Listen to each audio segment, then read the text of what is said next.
wrestling is such a strange business where you have somebody who you think is going to have their entire career with one company, or at least the bulk of their career with one company, and then suddenly that's maybe not the case. So I'm Seth. This is Only Kind of Everything, and we're going to talk about what could happen if Becky Lynch does not come back to WWE. Now, I think the obvious choice for her would likely be either Impact or AEW. Now, the advantage for going to TNA, which I know I said Impact a second ago, apologies. The advantage of that is she's a mom. The likelihood that she wants to do these grueling schedules where she's gone all the time, she probably doesn't want to do a lot of that. So I think that has to play a fact into where she ends up signing. Now, there's obviously the possibility that WWE offers her a super lucrative deal where she doesn't travel, but that's not exactly what we're talking about here. So if she goes to TNA, I mean, I think they'd be fools not to present her at the top of the card. In terms of how popular she is, I mean, she's, like it or not, she is one of the most popular women's wrestlers today.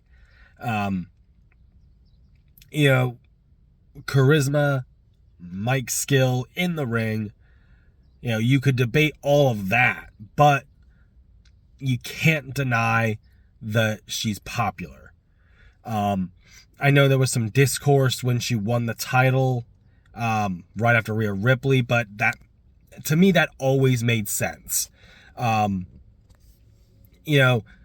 the end goal, and it's not if, the end goal was obviously Liv Morgan beating, at the time, what I assumed would have been Rhea Ripley for that women's world title.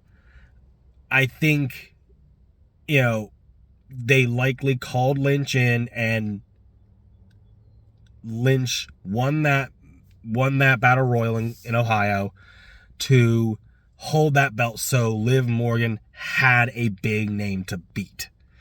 So if you put Becky Lynch in TNA, she is immediately one of the biggest stars they have. You're immediately going to have matches with Jordynne Grace on the table. I know there's some talk of whether Mickie James is still going to be there or not. Her better half has gone. Her other half, I should say, not say better half, but her other half in Nick Aldis is in WWE now. So maybe a Becky Lynch, Mickie James match, but it's debatable with the way TNA is cutting costs and all this, if they would be willing to actually pay out, or if a payout to Becky Lynch would be worth it. I think the real obvious choice, if she's not re-signing with WWE, is AEW. And I think, Becky Lynch in AEW is different. It's not what you would expect. You have great matches with your Hikaru Shida, your Britt Bakers, and I'm intentionally keeping her away from the Mercedes Moné because that's just too WWE, in my opinion. Honestly, I've yet to see anything that makes me think Mercedes going to AEW was a good call. So I would actually keep those two separate for a while, if not permanently. I would probably say a great match that could be built into a good Double or Nothing, maybe an All Out, would be Toni Storm Becky Lynch. I think the timeless character clashing with what would likely be presented as the man in some way. I think that would be amazing. The promo work, the character work would be good. Now, one thing, and I think this will get some heat. I really feel like Becky Lynch is maybe not the best overall in terms of, character work and all that. In my opinion, and, WWE kind of pointed this out, so it is what it is, how it gets worded. Becky herself wasn't super over until the Nia Jax thing that really portrayed her as this hyper badass. And yes, she does carry that with her and all that, but I don't feel like there's been a good progression from that. The argument could be made, well, Stone Cold never progressed a lot. But, I suppose that's an argument for another day. But Austin, to a point, did eventually evolve, if nothing else, the wrong way. But I think that is something that has to be considered. Becky Lynch would be tested in a way that I don't think she gets tested in WWE anymore.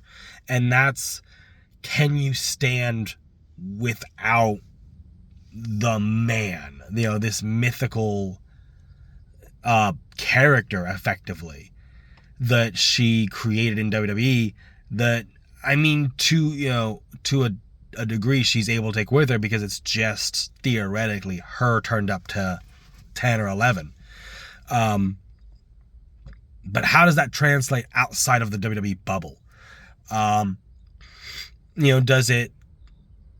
Does it produce the same level of interaction, of fan adulation that she currently receives in WWE? And I think that would be kind of the real shining glimpse, if you will, into Becky Lynch as a overall performer, because I'm definitely not saying she can't do it. I'm just curious that if it's something she can do, because it's, and as somebody, I think it's not a complete unknown thing here. I'm not the biggest AEW fan. I want the company to succeed, but but isn't me saying, wrestling is better since AEW was created. So, but I think there are absolutely people who are going to be better suited for the WWE environment and people who are going to be better suited for the AEW environment.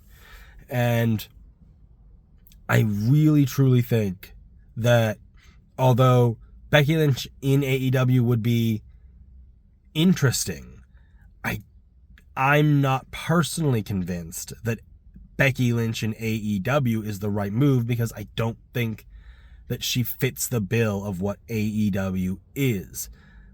Regardless of what they want to present, AEW is still a match factory. And Becky Lynch, although a solid hand, is, I don't want to say she's a better storyteller, because I'm not convinced of that, but she's definitely, to my estimation, and again, I'm just some idiot on the internet who, probably will be proven wrong if she does go here. I don't know if she is capable of producing the AEW style match that people would expect of a signee of All Elite Wrestling, lest you run into like a Chris Jericho chasm of, you're there and you're a name, but nobody really seems to actually want you there.